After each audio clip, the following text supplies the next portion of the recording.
नमस्कार, धर्म के दर्शकों का स्वागत है। मैं हूं आपके साथ कविता राणा। फाइनली दिव्य अयोध्या में राम मंदिर में धर्म ध्वजा पताका लहरा रही है। ध्वजारोहण वो भी पूरे भव्य तरीके से हुआ और वो भी देश के प्रधानमंत्री नरेंद्र मोदी जी के हाथों। और इसी पर आज चर्चा करने के लिए हमारे साथ मौजूद है नवलापुर महाकाल मंदिर के पीठाधीश्वर संत रुद्रनाथ महाराज जी। महाराज जी, सबसे पहले तो आपका स्वागत है। और कैसा लग रहा है धर्म पताका को लहराते हुए देखकर? आप सभी सनातन धर्मावलंबियों को जय जय सिया राम, जय जय सिया राम।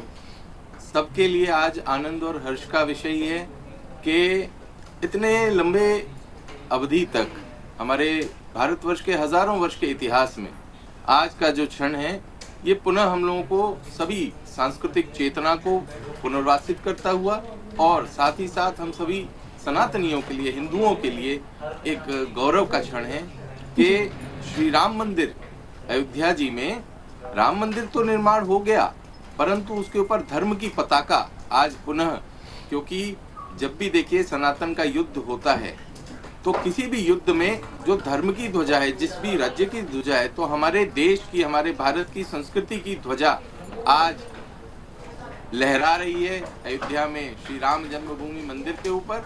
और ये हम सब के लिए गौरव का क्षण है, अत्यंत हर्षित करने वाला क्षण। तो क्या इसके पीछे सिर्फ एक ही नाम है, नरेंद्र दामोदर दास मोदी?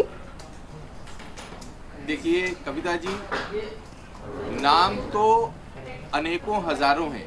जिन जिन लोगों ने अपने प्राणों की आहुतियां दी इस धर्म युद्ध में, उन सबके नाम अग्रणी हैं, क्योंकि रक्त की एक एक बूंद, उन हिंदुओं की, उन सनातनियों की एक एक बूंद के हम सभी ऋणी हैं, जिनके रक्त के बलिदान पर ये पृष्ठभूमि तैयार हुई कि राम मंदिर पुनः अपने स्थापना की तरफ बढ़ा। परंतु इसमें एक विशेष बात यह है कि विशिष्ट भूमिका है वर्तमान भारत के प्रधानमंत्री, यशस्वी प्रधानमंत्री श्री नरेंद्र मोदी जी की। कारण है उसका कि पुनः भी हम लोग पूर्व में भी चर्चा करते हैं कि नरेंद्र मोदी जी भारत के लिए इलेक्टेड प्रधानमंत्री नहीं, ये सिलेक्टेड, यानी रामचंद्र भगवान की तरफ से सिलेक्टेड प्रधानमंत्री हैं और इनको सिलेक्ट किया गया। इनको दैवीय ऊर्जाओं ने, हमारी सनातन की संस्कृति की चेतना ने सिलेक्ट किया कि आइए और भारत के अंदर सनातन की ध्वजा को पुनः जागृत करके लहराते हुए दिखाइए। तो ये क्षण है गौरव का और आनंद का क्षण है, हर्ष का क्षण है। तो निश्चित विशिष्ट भूमिका है हमारे प्रधानमंत्री जी की इसमें। बिल्कुल। और ध्वजारोहण की जो तस्वीर हम लोगों के सामने आई, उसमें एक चीज़ बड़ी दिलचस्प देखने को मिली कि आगे आगे मोहन भागवत जी, पीछे पीछे मोदी और मोदी के पीछे पीछे योगी जी।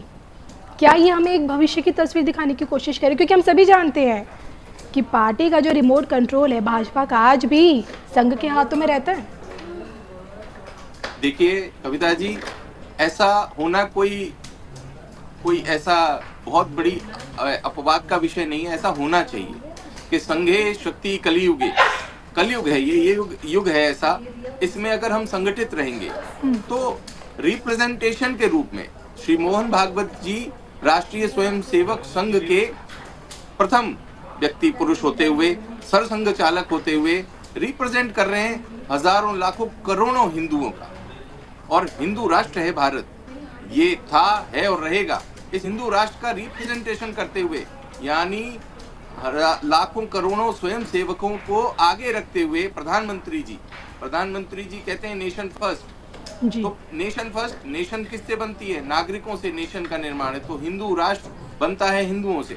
तो इस हमारी सनातन संस्कृति का परिचय देते हुए उन्होंने कहा कि जनता आगे रहेगी और जनता का रिप्रेजेंटेशन करते हुए श्री मोहन भागवत जी आगे चल रहे हैं। और इस पूरे प्रकल्प में अगर देखें हजारों हजार वर्ष तक जो भी चलता रहा, इसमें हम लोगों को आज वर्तमान में लगता है कि विश्व कल्याण के लिए ये योजना वो योजना, लेकिन सत्यता तो यही है कि सनातन की जागृति और सनातन धर्म ही एकमात्र धर्म है जो विश्व रक्षा कर सकता है, विश्व शांति कर सकता है। और हिंदू कौन है? हिंदू वो हैं जो सनातन की ध्वजा को लेकर के चलने वाले ही हिंदू हैं।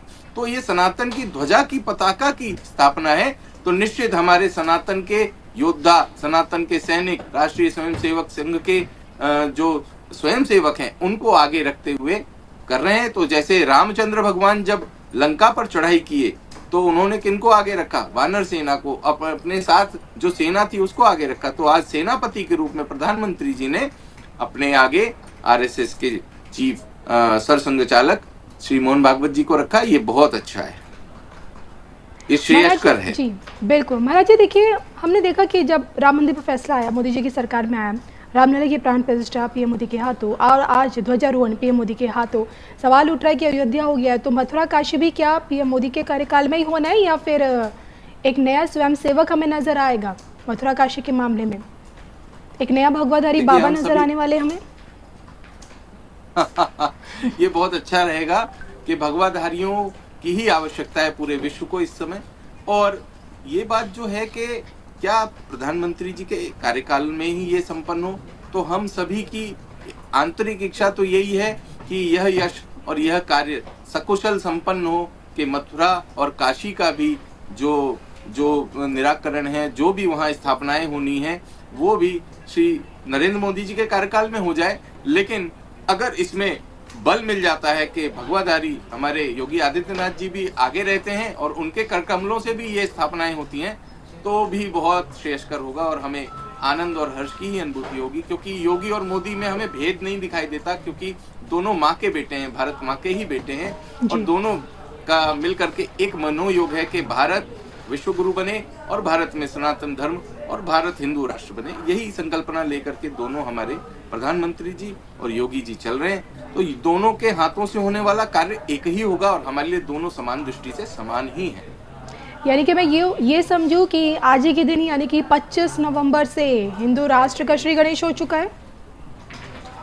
निश्चित देखिए, ये धर्म ध्वजा जो आरोहण हुआ है आज, इसको हम कह सकते हैं कि भारत में सनातन संस्कृति का नवमार्तंड उदयारोहण हुआ है आज सनातन संस्कृति का नवमार्तंड, मार्तंड यानी सूर्य। आप देखेंगे उस धर्म ध्वजा के ऊपर सूर्य नारायण विराजमान है।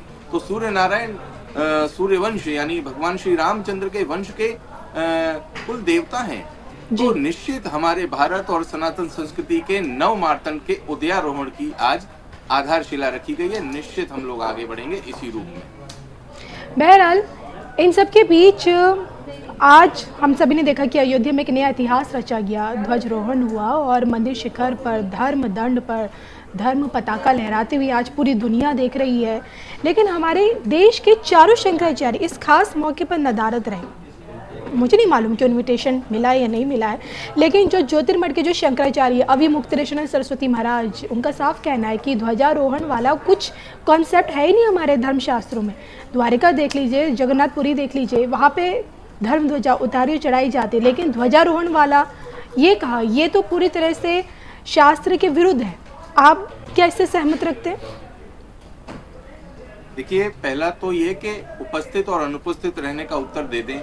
आज सशरीर स्थूल रूप से तो हम भी वहाँ अयोध्या जी में उपस्थित नहीं हैं, लेकिन सूक्ष्म रूप से अपनी आत्मा के रूप से हम सब भारतीय और सनातनी हिंदू उस ध्वजारोहण के कार्यक्रम में उपस्थित हैं। हमारी आत्मा वहाँ उपस्थित है और हम सब जुड़े हुए हैं। यही तो सनातन का सूत्र है जो भारत को अखंड बनाता है, और यही अखंड भारत के निर्माण के लिए आवश्यक है। आज परम आवश्यक है, हम सबको एक रहने की आवश्यकता है और अपने सनातन के, अपने धर्म के विषयों पर हमें एकमत होने की भी आवश्यकता है जी। अब दूसरी बात का उत्तर ये है कि क्या ये शास्त्र विरुद्ध है?